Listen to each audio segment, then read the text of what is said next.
สบายดีพ่อแม่พี่น้องสบายดีกันในช่วงแรงๆนี่บรรยากาศแรงๆเฮ้ย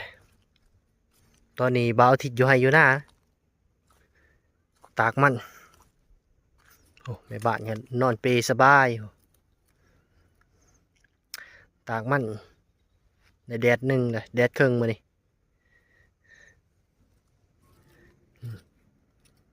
งวดนี้เป็นงวดสุดท้ายเลยได้สิได้ขายมันเป็นงวดสุดท้ายเลยอีก2-3 มื้อก็ได้ขายเลยนี่ตากนี่4 แดดก็ได้ขายเลย4-5 แดดเพราะว่าเขาพานบางเขาบ่ได้พานหนา4 แดดเนาะขายได้ละเขาเลือกพานบางๆขายไว้ได้เงินไว้เมื่อยไว้เพราะว่าเบิดเงิน โอ้ยนี่อยู่หนองสานี่หนองสาก็มีอยู่ป่าแต่ว่าบ่หลายลงกินเรื่อยๆในช่วงอ่ามากนมันนี่เอาเรื่อยๆปลานี่ได้ก็พอได้กินบ่ลงบ่หลายบางเว้นนี่ก็เตะแล้วแต่นี่เตะมันเตะสะให้มันแบบว่าให้มันแห้งไว้นะปีบว่าซะๆว่าจังหนึงเลยเพราะว่าเฮาสิบ่เอามือปีบนะเตะแบบนี้นะเป็นของไปถางเลยรู้สึกว่ามันปีนไว้แล้วมันง่ายเขาปีนแบบนี้มันไวกลัวนะ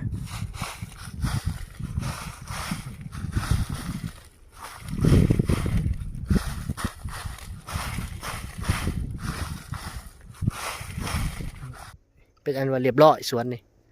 สวนแม่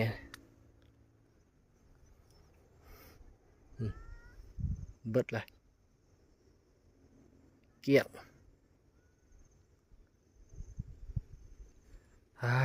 มีแห้งเนี่ยแล้วมันแล้วยังกันได้ผู้แม่บ้านก็นอนอยู่เปรผู้เมื่อยที่บ่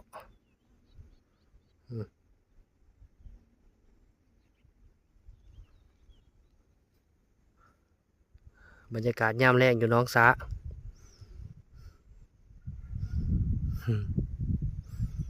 คายเบิดนี่สิได้เท่าใดเด้เนาะ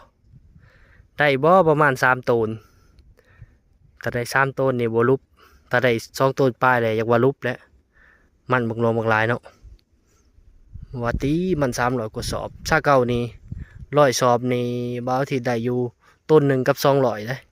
100 สอบมันดิบมาพานเป็นมันแห้งได้อยู่1 ตันกับ200 โลประมาณนี้นะ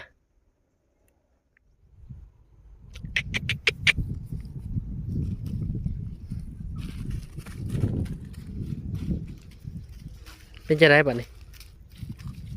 ลูกอะไรแต่นอนบ่ได้นอนบ่ของยานี่โอ้ยเอ็นหลังซื้อไปสิเอาเอ็นหลังเอ็นอะไรเอ็นหลังเอาเหยียดแอวเอ็นเอลซื้อนั่นน่ะเนาะอืม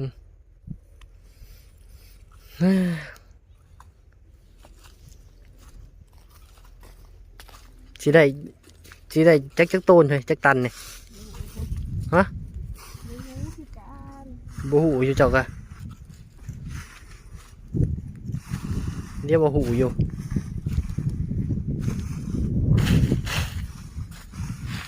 ให้เดานะนี่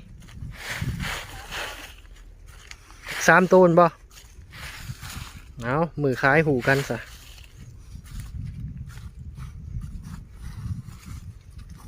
โอ้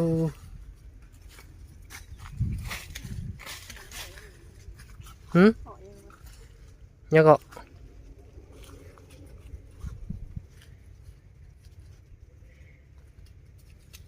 ไอ้ข้าวเหนียวเลยดิ เศร้าเหนียวเลยคล้ายได้เลยที เดี๋ยวจะไปขายแล้วมึงเขาจะเอา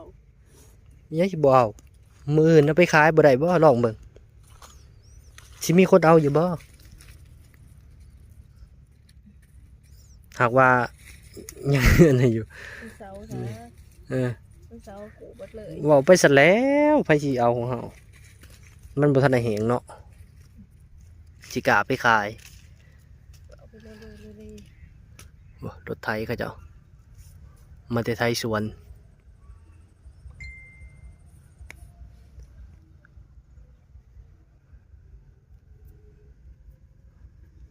ฟังเสียงตู่เป็นตำมวนเนาะตำมวนของเขาอยู่บ่เอาไปเตะอยู่ลุมผู้บันนี่คอยก็สิไปหาใส่หม่องก่อนใส่หม่องอยู่น้องซาก่อนหาแนวกินมื้ออื่นเสาร์ก่อน